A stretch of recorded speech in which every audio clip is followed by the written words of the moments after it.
Hi mga mare, for today's video ay gumawa po ako ng ice cream dahil sobra talagang init ng panahon ngayon. At saka isa pa, medyo mura na ang mangga kaya naman sabi ko pwede nang gumawa ng ice cream kasi may kamahalan din naman ng ice cream kung bibili. Konti lang naman yung mga sangkap na ginamit ko dito. Pero sabi ko sa inyo, promise, craving satisfied po talaga ang mangyayari.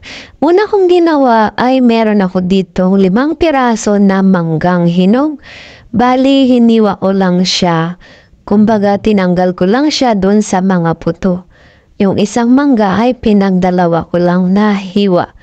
Yan, ganyan lang po ang gagawin natin. At ito na nga yung ating mga mangga. O diba, ang dami-dami nang nagawa natin.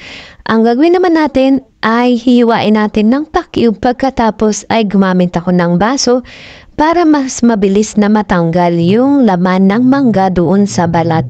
Madali ang paraan na ganito kaya pwede niyong i-try kung gagawa kayo ng ganito. At ito na nga ang nagawa natin. Marami-rami rin po ito. Bali, imamash lang natin siya ng konti. Yung wag naman sobrang pino ang pagkakadurog para medyo may buo-buo pa. Pagkatapos nito ay isi-set aside muna natin at pagkatapos naman ay magmimix na tayo ng ating mga gatas. Gumamit lang ako dito ng 2 all-purpose cream at 1 condensed milk. Bali, chilled na ito overnight. Kailangan pag gagawa kayo ng ganitong recipe ay make sure nyo po na na-chilled siya overnight sa ating ref. Doon lang po sa chiller, hawag natin siyang ilalagay doon sa freezer. Pagkatapos nito ay ibibig lang natin siya ng hand mixer. Pwedeng hand mixer, pwedeng stand mixer.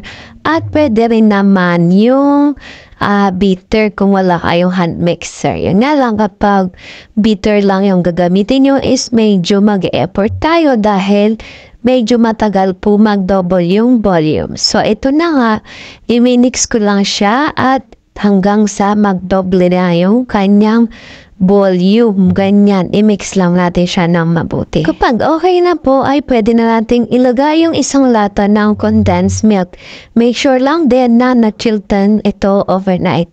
So, parehas lang po sila na dapat ay ma-chilled natin overnight. So, ayan, i-mix lang natin hanggang sa magsama yung mga sangkap. At pagkatapos nito ay pwede na po natin ilagay yung iba nating nagawang sangkap kanina.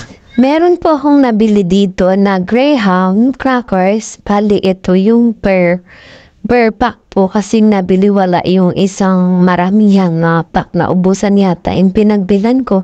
Kaya ito nila ang binili ko. Bali, yung 2 pack na yun ay dinurog ko lang ng medyo durog. Hindi naman sobrang durog. So, ayan na nga, nilagay ko na muna yung mangga at pagkatapos ay haluin lang natin ito ng mabuti para magsama po doon sa nilagay natin na cream mixture. Ayan. Pagkatapos ay inilagay ko na rin yung dinurog ko kanina na 2 pack na Graham crackers. Ayan, para naman mas lalong sumarap yung ating gagawing ice cream. O ayan na nga. So pag nagsama na yan ay pwede na natin ilagay sa lagayan. Bali, ang ginamit ko dito is itong pinaglagyan namin ng ice cream, yung namili ako nung nakarahan. Diyan ko lang ito nilagay mga Mars. Bali, kalahati lang ng mixture yung nilagay ko dito. Kasi yung isa ay inilagay ko naman doon sa microwavable tub na 1000 ml ang sukat. Bali, ayan. Pero dito, iniba ko, naglagay ako ng Graham crackers sa ibabaw. Tapos mixture, tapos naglagay din ako ulit sa 2nd layer hanggang naka 3rd layer po ang ginawa ko dito na mixture. Alternate lang sila. Graham cream mixture, Graham cream mixture. At ang last po ay ang cream mixture. Pagkatapos ay nilagyan ko lang siya ng dinurog ko rin na Graham crackers. Kapag okay na po ay pwede na natin siyang ilagay sa freezer. Minimum na 5 hours bago natin siya kainin kung talagang gusto na natin siyang kainin. Pero much better po na overnight talaga para make sure po na talagang matigas na yung ating ice cream. So, ayan na, ready na to para ilagay sa freezer. At fast forward na mga Mars, kinabukasan na po ito. Bali, pasensya na, ito na lang ang may papakita ko sa inyo dahil yung nasa tub po ay nako. Ilan taka na po ng mga anak ko. Ito na lang yung natira, yung isa ay wala na. Kaya, ito na lang po yung ating titikman for today's video. Alam niyo ba mga Mars, napakasarap po talaga nito. Ayan, diba? Yung nilagay natin na 2 all-purpose cream at isang lata ng condensed ay sakto na yun para sa akin kasi matamis na po siya. Huwag na po kayong sosoprad sa condensed milk. Pero kung hindi kayo mahilig sa sobrang tamis, pwede niyo pang bawasan maging kalahating lata lang ng condensed yung ilagay nyo. O kaya 3 all-purpose cream, isang lata ng condensed milk. Pwede po yun.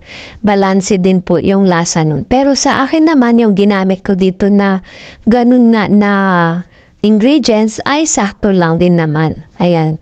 So, ito ay napakasarap po. Promise, hindi kayo magsisisi kapag nag-try kayong gumawa nito mga Mars. Kaya kung mura na rin lang naman ang mangga sa lugar nyo ay pwede kayong mag-try na gumawa nito. Lalo't napakainit po ng panahon natin ngayon. So very satisfying talaga ang ganitong mga pagkain sa panahon ngayon. So, paano mga Mars, sana po ay try nyo itong gawin at sana po ay subaybayan nyo uli ang aking mga ibabahagi pang mga recipe. Salamat po sa panonood and God bless.